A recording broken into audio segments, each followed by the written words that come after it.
Hello everybody, welcome back to Hyperlemon GT.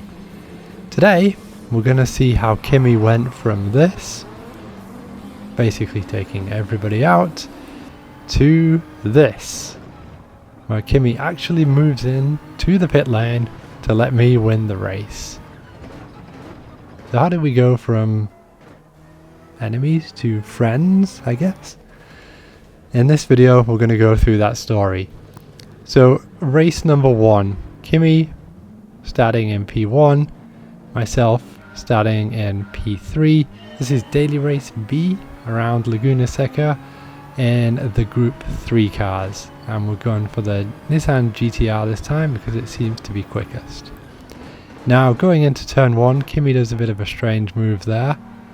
I'm getting knocked a lot from behind that, and then Kimi brake checks the guy in P2.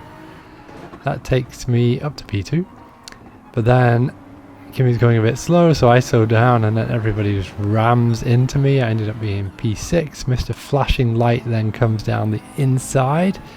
I was a bit late to defend that, so I had to let him through.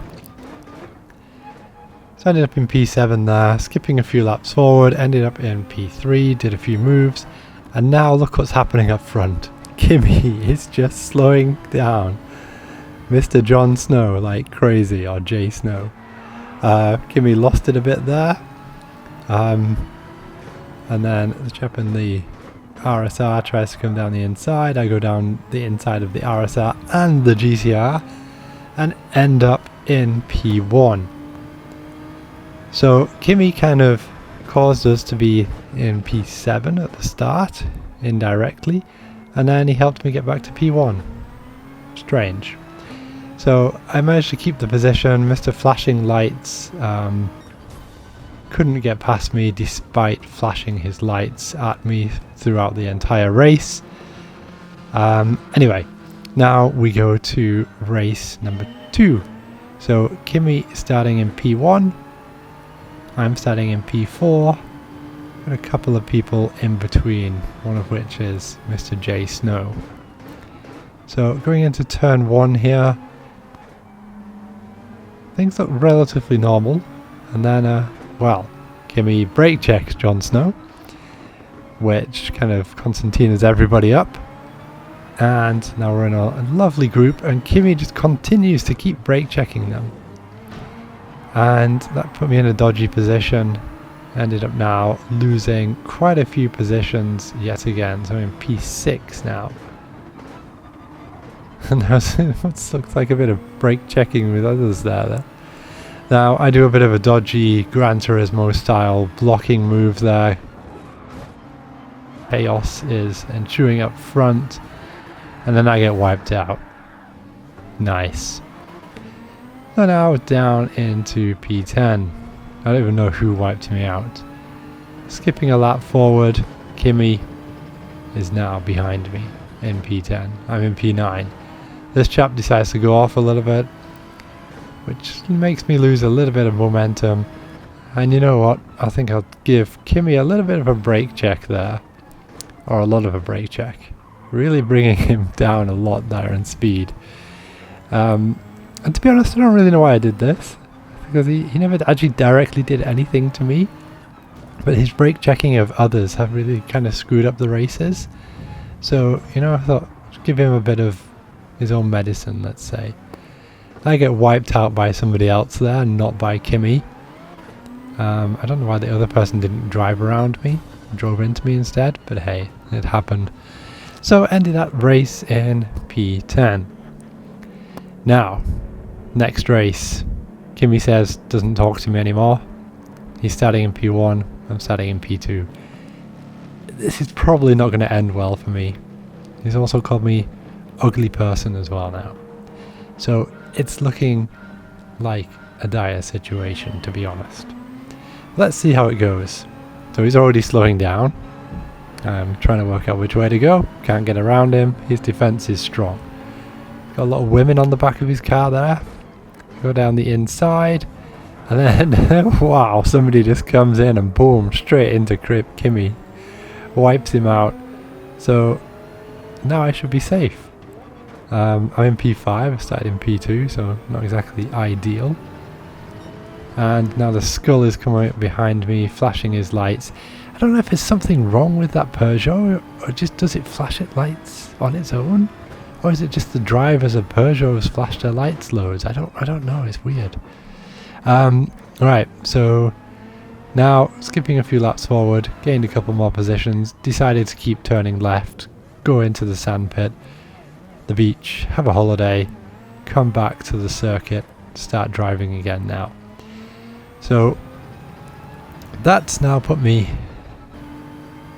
within striking distance, let's say, of the Skull by the end of this last lap. Just got to keep it together, which of course I don't. Go wide. Now the Skull is super close to me, and I've got to defend a little bit. And even more scary than that is Kimi is behind him, and me and Kimi ain't friends at the moment. So let's see what happens.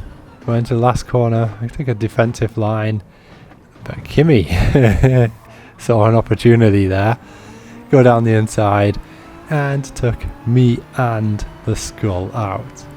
Kimi does his celebratory swerve and crash into the barrier, which is very customary of him. He just loves to do that.